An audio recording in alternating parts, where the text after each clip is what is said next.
Hello ladies and gentlemen, and welcome back to the channel Held Dominance. Anthony here.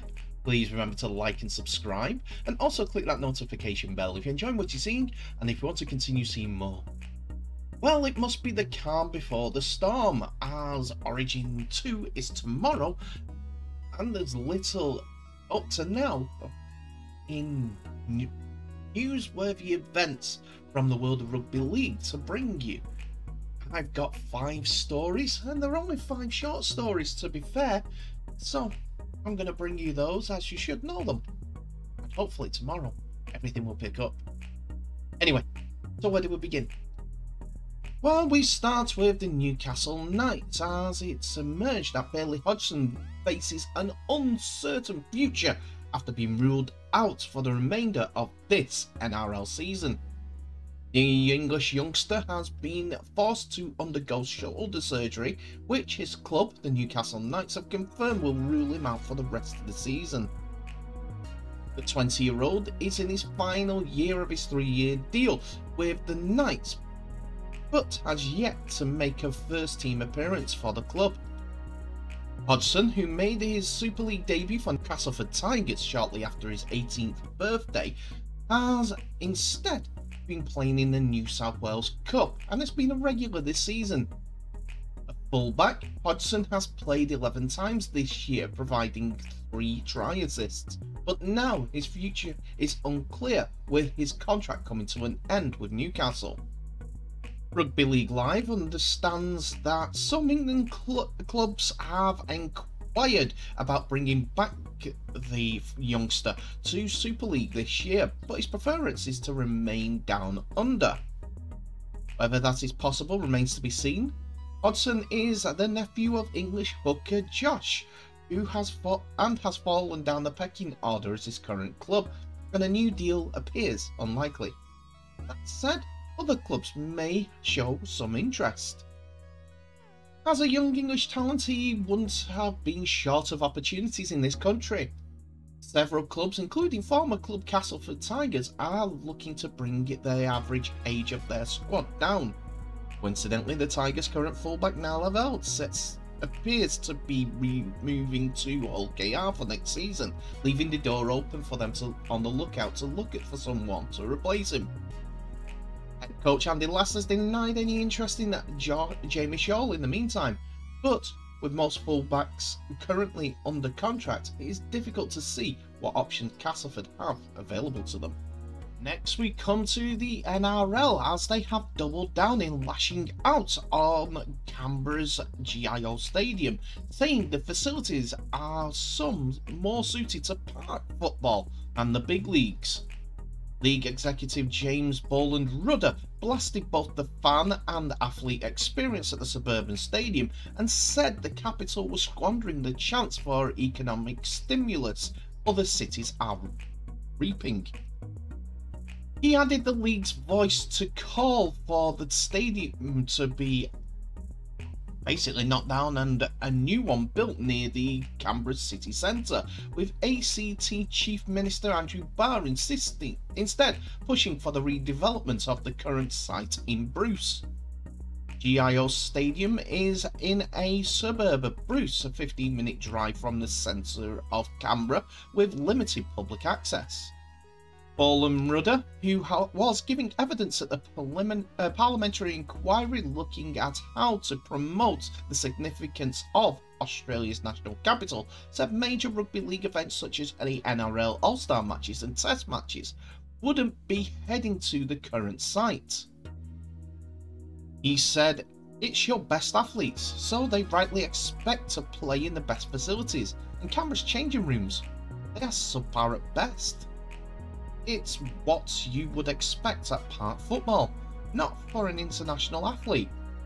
Credit to the ACT government, there is some small investment going into enable improvements for the Raiders to entering an NRLW team, but this is still a long way to go. The Raiders and the Brumbies are fantastic teams that bring local communities together, but increasingly Canberra will miss out on other content opportunities at the international level, and will miss out on the content opportunities that can probably give them an economical stimulus. But for now, Canberra fans will have to continue making the best out of the circumstances, as more stadiums investment might be a touchy subject for Prime Minister Anthony Albanese's government, having cut fierce blowback in Tasmania after pledging $240 million for a new stadium, along with $65 million for a redevelopment of the UTAS stadium in Launceston. In our next story, Toronto Wolfpack have confirmed their return to action with the announcement of the upcoming 9 fixtures in the Canada Cup. The former Super League outfit have announced fixtures from July through until October in the competition at Lamport Stadium against other teams from the USA, Jamaica and from Canada.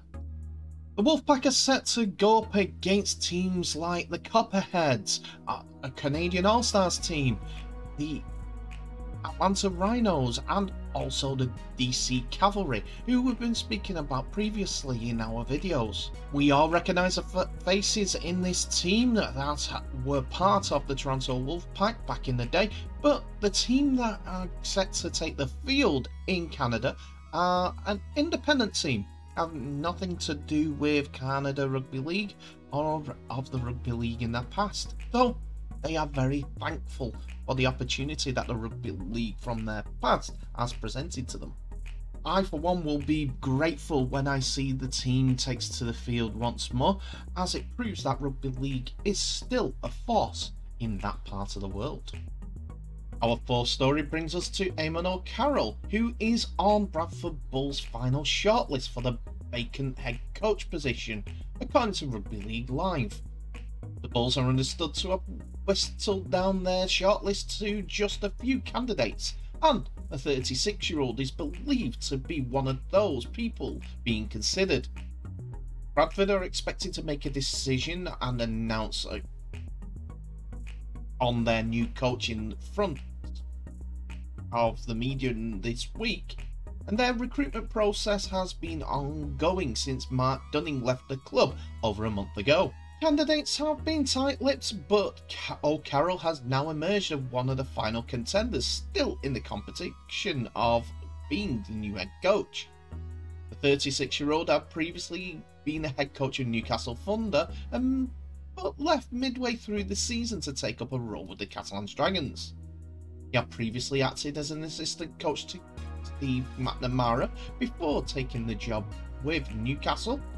As a player, O'Carroll played for Ireland and domestically played for Wigan Warriors, Hull FC and Widnes Vikings, making 150 career appearances before retiring in 2017. He turned to coaching, and after spending a year at Widnes as the performance coach, he made the move to Catalans to work under former head coach McNamara. He subsequently went to the Thunder, where he won 12 games out of 36 matches.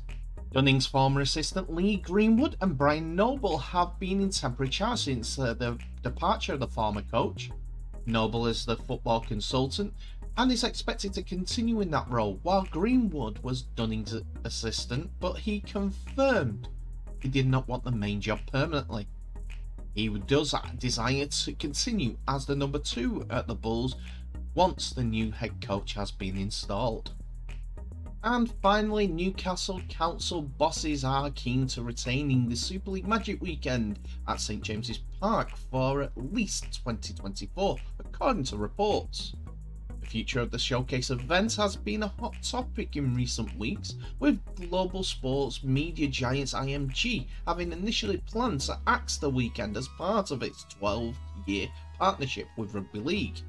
However, Magic Weekend is set to return at least in 2024 following a unanimous support from the top 12 clubs and prospective broadcasters, including existing rights holders Sky. Managing Director of RFL Commercial, Rodri Jones, said that the Magic Weekend's future is set to be determined by the end of this month, citing stadium availability as one of the biggest hurdles.